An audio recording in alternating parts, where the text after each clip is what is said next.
Hi, my name is Dr. Kelly Hickey, and I'm the Director of Impact and Engagement at ACRO. Today, we're going to provide details on what to expect from the project-based learning pods at the Assembly. The project-based learning pods are designed to revolutionize how we approach learning and problem solving in conference settings. Let's think about them as collaborative spaces where ideas are not only shared, but also actively built upon. Project-based learning pods are an innovative approach to professional development. You're in a group of 8 to 10 dedicated practitioners with 2 facilitators who guide the process. This setting allows you to collaborate with peers on real institutional challenges that you might face on your campus.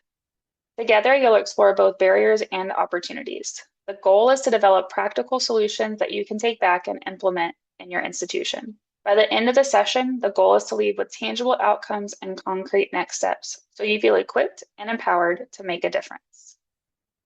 Our pod paths are credit mobility, technology, and skills and competencies. These are specialized routes within our project-based learning pods that group participants based on their interest. This approach ensures that their learning is both relevant and impactful. I also want to mention that pods were created using registrant's pod path preference or randomly assigning to anyone who did not choose.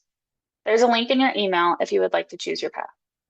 Think of the schedule similar to block scheduling. In one block, one group is in pod time while the other is in sessions. Then they switch in the next block.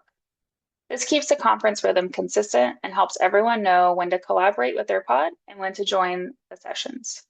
PBL participants will receive their schedule with a corresponding workbook at the time of check-in. The key idea is that each group has a dedicated block, but the timing alternates so both groups get similar experiences across the conference.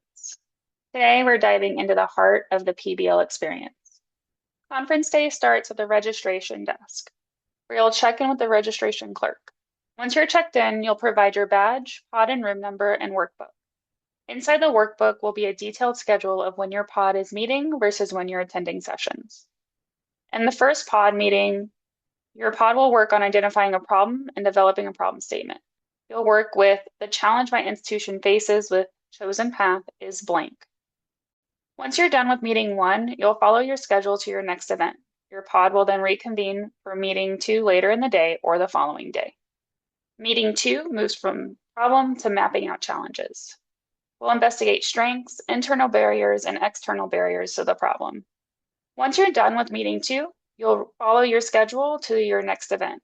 Your pod will then reconvene for meeting 3 later in the day or the following day. Meeting 3 is where we will work to generate solutions using an action matrix to determine where to focus our efforts. Once you're done with meeting 3, you will follow your schedule to the next event. Your pod will then reconvene for the last meeting the following day in the exhibit hall. In meeting 4, you'll commit to a small, doable action that can start within 30 days, known as a 15% commitment. Please see the Impact and Engagement team at the registration desk at the Assembly to sign up for a PBL pod.